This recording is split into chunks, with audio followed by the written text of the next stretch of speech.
Story world کے معزز دوستوں، شہباز خان کی طرف سے السلام علیکم۔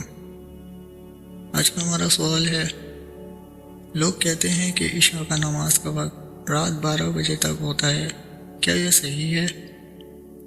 جواب: عوام کا یہ خیال ہوتا ہے کہ عشاء کی نماز کا وقت 12 بجے تک ہوتا ہے اور 12 بجے کے بعد تہجد کا وقت شروع ہو جاتا ہے، حالانکہ ایسا نہیں ہے۔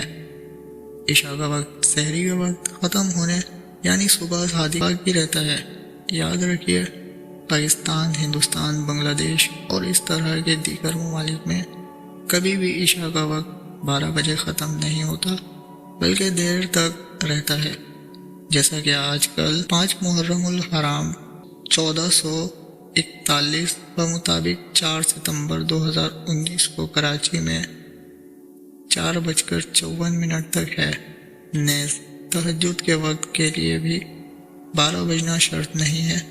آج کل عالمی مدنی مرکز فیضان مدینہ کراچی میں عشاء کی جماعت 8:30 بجے ہو رہی ہے اور یہاں کافی اسلامی بھائی جمع ہیں، تو عشاء کی نماز پڑھنے کے بعد بیٹھے بیٹھے اگر کسی اسلامی بھائی کے آنکھ لگ گئی، اگرچہ 2-4 سیکنڈ کے لیے لگی اور پھر وہ فوراً اٹھ گیا، تو اس کے لیے تہجد کا وقت شروع ہو گیا۔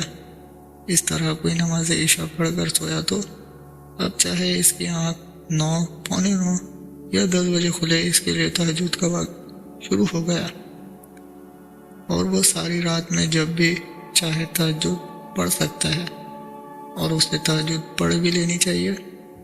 اگر کوئی ساری رات نہیں سویا یا عشاء سے پہلے سو گیا تو اس کے لیے تہجد کا وقت شروع ہی نہیں ہوا، کیونکہ تہجد کے لیے عشاء کی نماز پڑھ کر سونا شرط ہے۔